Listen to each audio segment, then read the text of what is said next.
Welcome to the Poetic Devices Podcast. I am your host, Kay Crow, the bird bard and the traveling typist. Each episode will discuss the stories, philosophy, and realities of my life as an on-demand typewriter poet. Whether in a 5-star hotel or hitting the streets, my typewriter and I travel to bring poetry to the people. So tune in for Poetry in Motion.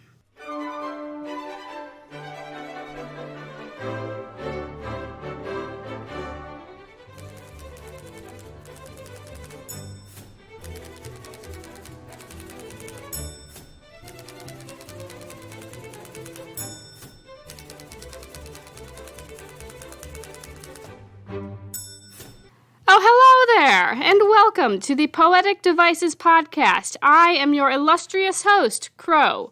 If you are tuning in for the first time, I make my living as an on-demand typewriter poet. What does that mean? You and all of my relatives are probably asking. Well, I appear like an unexpected daffodil at events, in parks, during weddings, at beaches, etc. with my typewriter. And to clarify, people invite me to their weddings. I don't just show up unannounced. So, at these places, people give me a word. They give me their money. That part's important. And then I write them a poem and I read it aloud because I am dramatique. But what people are paying for isn't just a poem and a performance. It's less transactional than that. They're also paying for the bravery it takes to show up somewhere with a typewriter and say, hello, yes, I will write you a poem. People are paying for my sheer audacity. And that's why today's topic is on creative bravery and the courage it takes to just show up and say, yes, I can do this thing. Watch me fly. And as a side note, today's episode will be recorded entirely in one take, so please enjoy. So, part 1, the audacity. First off, let's talk about how bonkers this first draft as last draft mentality is. Nearly every writer I know lives by the rule of revise, revise, revise. It's how we're raised, it's what we're taught. We have it ingrained in us from a very young age that the real gold of writing comes out through the act of revision. Well, what do you do then when your first draft is your last draft? Have a heart attack, according to the many writers that I meet when I tell them about what I do and how I do it. They say they would never, never, ever be brave enough to set their first drafts out into the world. They say they have no idea how the hell I have the balls to do that. They raise their eyebrows and act like I just told them I want a hippopotamus for Christmas.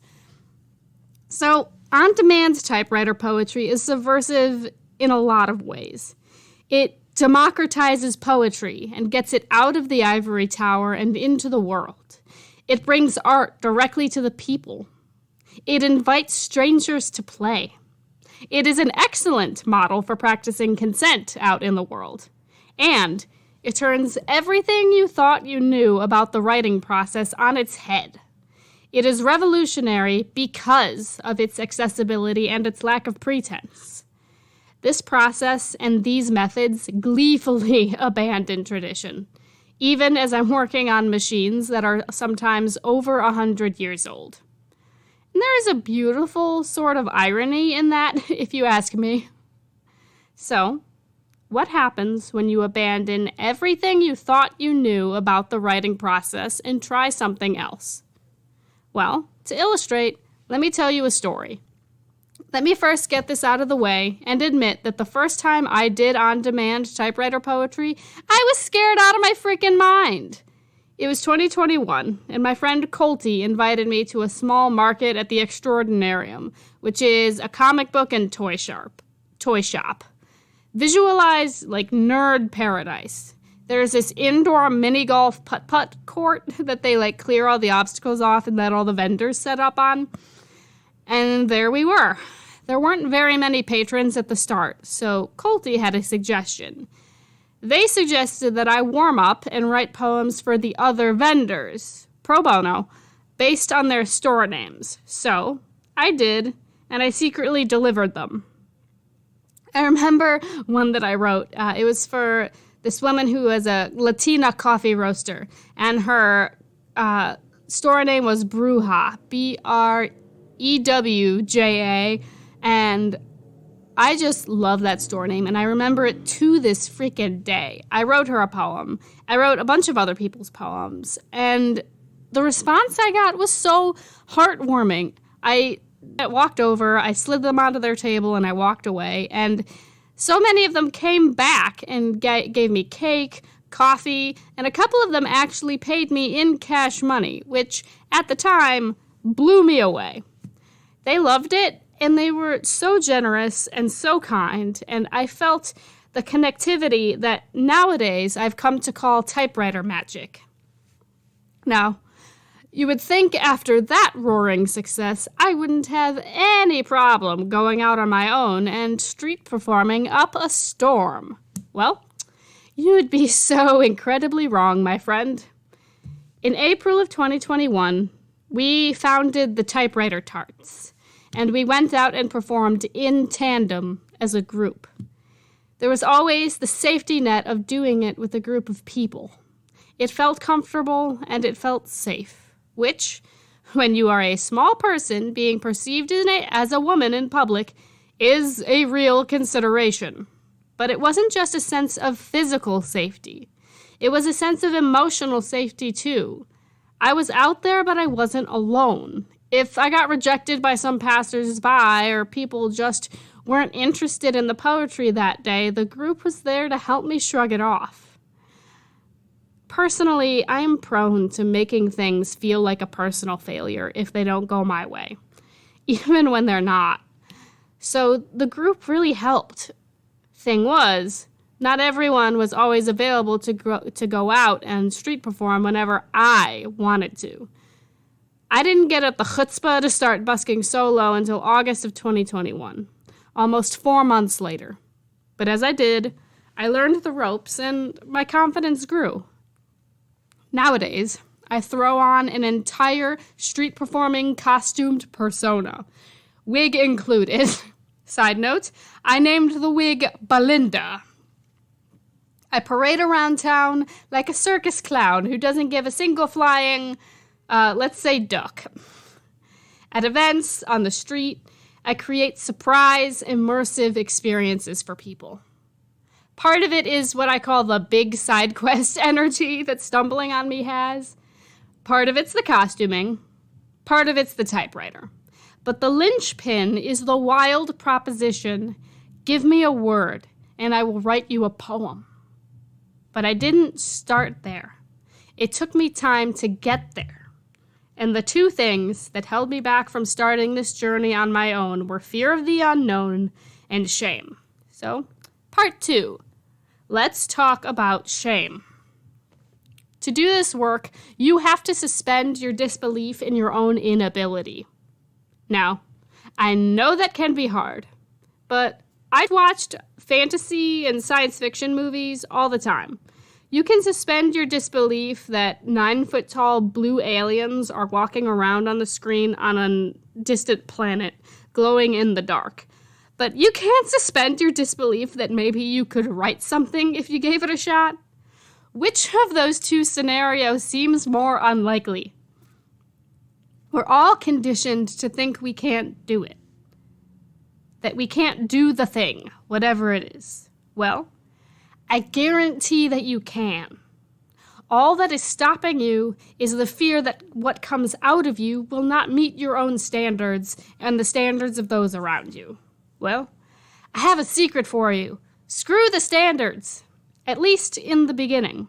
Something is yearning to be created by you, and you are damaging both yourself and it by not setting it free.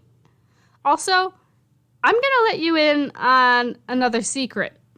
Do you look at your art and you think it's terrible? Well, that's great, actually. That is exactly where you want to be. And now I bet you're looking at me like my head has fallen off, so allow me to explain. If you look at something you made and called it bad, then I have news for you. That means you have good taste. That means you have a strong sense of aesthetics and a knowledge of what you consider to be good and bad art. People without that sense will never be great at what they do. They will be stuck making terrible art forever. But not you, because if you keep showing up at the table, then eventually you will start making art that lives up to your own standards. But in the meantime, why not enjoy the process of making things? Do you think children hold their coloring pages to the highest standards of aesthetic beauty? No. They just create for the sheer joy of creating. And I'm going to tell you to do the same thing. Check out Julie Cameron's The Artist's Way for tips on how to do that. She is great. I've been dabbling with her program for a few months now. Highly recommend. Of course, maybe you're stuck in the mud of shame. Maybe no one has ever told you you had the potential to create, let alone create spontaneously. Or maybe they specifically told you that you were dumb and inadequate and conditioned you to believe so strongly in your own inability that giving it up now seems like giving up a part of who you are. So for this part, I'm going to reference a writer called A.J. Bond, who wrote a book called Discomfortable, which is all about shame. And when those feelings pop up, the trick is to look at them. Shame hates when you look at it. When the feeling crops up like, I could never do that. Look at it and say, of course you feel that way. You were raised with that belief. How could you possibly feel anything else? But be gentle with yourself. And by looking those feelings in the eye and saying, of course, it's completely logical I feel this way, you can put it to rest and go on and keep creating anyway. You don't have to let the shame drive. So, once you've put shame to rest, what happens next? Part 3, the philosophy of creative bravery. You have to be brave enough to show up at the typewriter in the first place. You have to overcome the shame and conditioning that you can't do it. And you have to bring yourself to the machine. You have to find the strength to show up in the first place. And from there, you have to believe in the fact that there is something inside of you that can and will come out.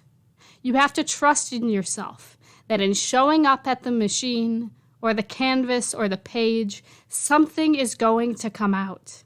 And you have to surrender your notions of quality or form, at least at the beginning. As Julie Cameron said, you'll take care of the quantity. Leave quality up to the force outside of yourself. You have to let it come out, and through the act of bringing yourself to the table, and through the act of being brave enough to believe in yourself, something in you will be expressed. Now back to Julie Cameron. She uses the phrase, the quote-unquote great creator. Now, you may be familiar with that phrase as it has been applied to various Native American concepts of deity, but what she's talking about is a little bit different. Out there, somewhere, is a great creator, but you are also a creator. The great creator is a creative spirit that seeks expression through you. In another perspective, the ancient Romans invented the Latin word genius, which I'm sure you're familiar with. But genius wasn't something you possessed or that was inside your head. The full phrase was genius locus, which referred to the spirit of a place. They believed the spirit or inspiration or whatever you call it dwelled outside of you and just came to visit every once in a while. The Greeks had a similar concept of the 9 muses, bringing down inspiration to humble artists and thinkers alike, like Calliope and Terpsichore and all those good ladies. The Greeks and the Romans believed that the spirit of creative inspiration was something that was beyond us. Now, you'll notice here that our ancient artsy-fartsy forefathers were way different than we are today. They attributed their great ideas to some force or spirit outside of themselves coming through them. Now that kept them humble, but it also made it not their fault if they found themselves in a dry spell. Oh no, my genius didn't show up to work today. He's still asleep in the walls of my bedroom. Oh well. Now, whether you believe in spirits or not, what has helped me is the most Julie Cameron-like perspective that views your as-yet unwritten words as something real, something alive that wants to be birthed through you. And it's only going to come out if you are brave enough to come to the typewriter, or the page, or the canvas, and make it happen.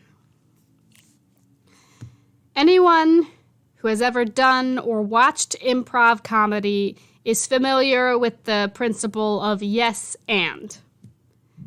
If you haven't done improv, well, what does that mean?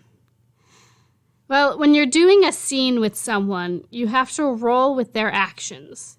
If they say the line, "What a beautiful day it is in London," you have to say yes and you have to run with it. It goes against the principle to say, "What's wrong with your eyes? Can't you see we're in Monaco?" That undermines the basic principle. The bravery of saying yes to showing up at the typewriter extends to the bravery to say yes and to showing up with whatever words spill out of you and onto the page. You not only have to have the courage to believe that there is something inside of you that wants to come out, you have to be brave enough to yes and your way through the creative work. So, let's get down into the nitty-gritty. Part 4, typewriter as an instrument of yes and. Thus far, I've talked about improv and spontaneous art creation in a general sense. Now I'm going to focus specifically on how it applies to the typewriter. The act of poetic improvisation is beautifully embodied by the typewriter because I don't work on machines that have correction ribbons. There is a backspace, but there is no delete key. I have to lean into what is generated on the page. Like, if something comes out that you were not expecting, it's not an error, it's an opportunity. Like Bob Ross said, no mistakes. Only happy little birds? I forget how it goes, but you get the idea. Like, if something comes out that you weren't expecting, lean into it. It's a chance to change direction. You can either change your relationship with what was on the page, or rather, what you expected to be on the page, or you can start again. It's an opportunity to change your relationship with your own expectations and come to terms with what actually arrived. This is one of the ultimate expressions of how to yes and your way through the writing process. You can lean into the fact that, this is going differently than I thought it was going to. Or you can throw out the entire piece of paper and start again. Personally, I would rather follow the new direction. It is so much more interesting that way. This is how I thought it was going to go, but this is how it's going now. The willingness to pivot and see what happens is instrumental in the process of creative bravery and poetic improvisation. Being brave enough to show up at the page in the first place and lean into mistakes as opportunities. Because mistakes aren't mistakes. They just add texture.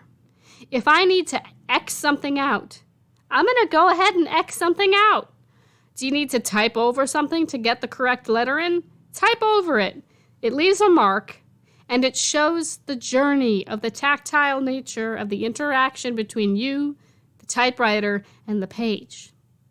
There's a sort of intimacy and immediacy there, where whoever reads it feels like they're in that moment with you. But that's a deep dive for a different episode. To do this, you have to suspend your shame, or at least suspend your disbelief in your own shame. You have to be willing to work through it or suspend your disbelief long enough to actually get something written. I mean, to expand on this, in life there's no delete key. We are all constantly improvising. The rules are made up and the points don't matter.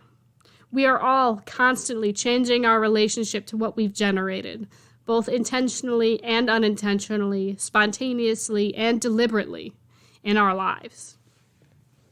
So, Part 5, my patrons and their creative bravery. The thing is, it takes two to tango. I can't do this without my patrons, or, as I call them, my muses. So, I'd like to take a minute to talk about the other kind of courage it takes to make on-demand poetry happen. Because my muses have to be brave too.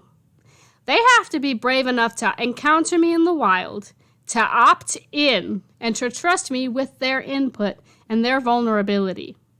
They have to be brave enough to say yes to the experience. You see, I sit at my typewriter, at a happy hour, at a farmer's market, or at a wedding, but it only works if people approach me to spark the interaction. Otherwise, I'm just some person sitting there with a typewriter. I might as well be some overcomplicated window dressing. Without the ignition from would-be patrons, the art doesn't go. On-demand typewriter poetry is an exchange of energy. It's a give and take, and it only works when people say yes. And sometimes people get really, really brave. And they open up to me and tell me incredibly deep things. Something about the typewriter just inspires connection.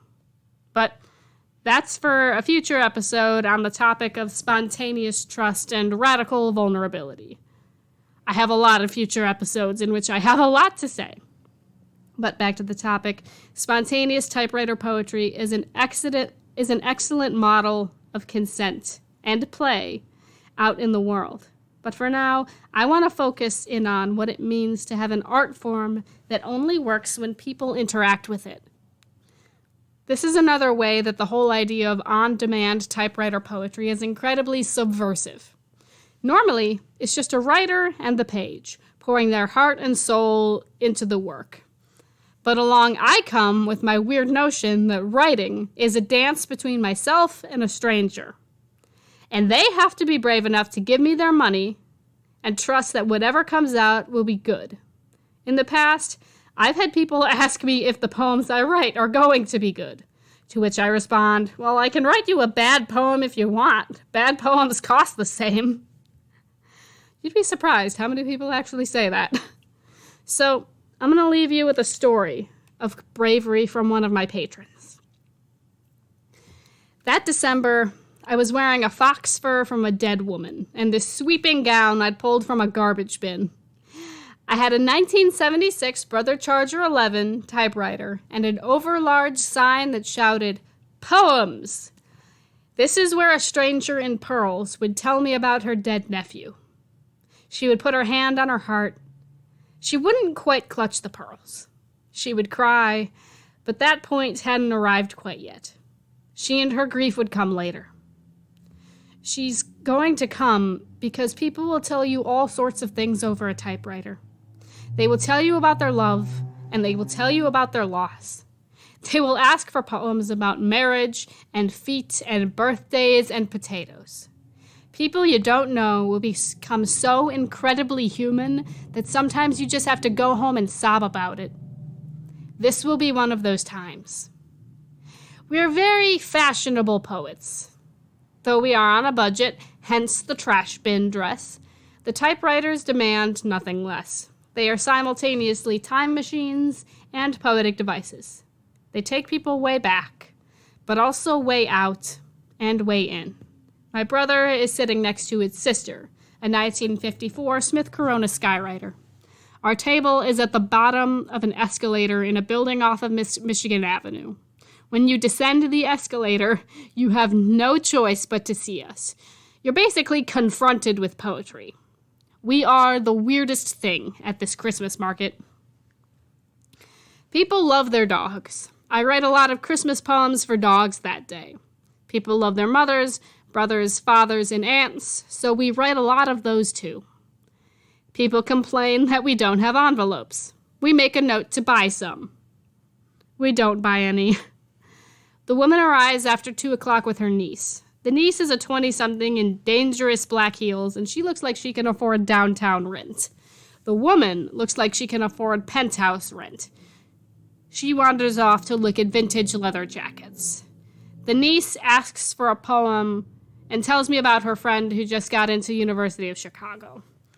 Her friend is not doing well. She's living in the same apartment building on Fulton Market that her parents lived in 20 years ago. Her brother is a lawyer. Her sister is a doctor. The friend just wants to be an artist and feels the weight of her family's legacy crushing the hope out of her lungs. So, I write a poem for her. The stranger in pearls returns, and here's the poem as I read it. Her weight shifts back into her heels, and she takes the piece of paper in her hands. She begins to tell me about her dead nephew. He was in the crosswalk when the truck hit him. The ambulance got there in time. Got him to the emergency room just in time. Everything was just in time. His wounds were not externally obvious, but he was road rashed with scrapes and bruises. No, this was in 2020. The ER was stacked to the ceiling with COVID cases. There were no beds. He was placed on a gurney in a back hallway until one became available, except one never became available. He was suffering massive internal hemorrhages. He bled out inside of his own skin, even as the doctors tried too much, too late, to bring him back to his parents, weeping in the waiting room. Eventually, the doctors came out and informed them that their son had died. He was not supposed to have died. They were supposed to have gotten there in time. But the poem was not for their dead son. The stranger in pearls needed a poem for his mother. His mother, who limped along like a ghost, like she was half dead too. Like she had decided her life was a waiting room until she incarnated into the next one. So we wrote her a poem. It began like this. How does each and every come to rest? Tears may be their own form of prayer, but these stories seem so godless. She cried while we read it. She cried while she placed it inside her book, because we didn't have any envelopes.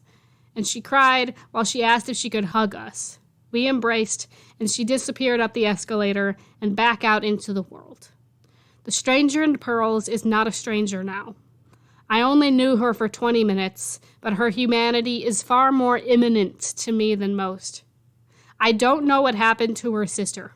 However, I'd like to imagine that the poem was a prayer, and that it helped her find some peace.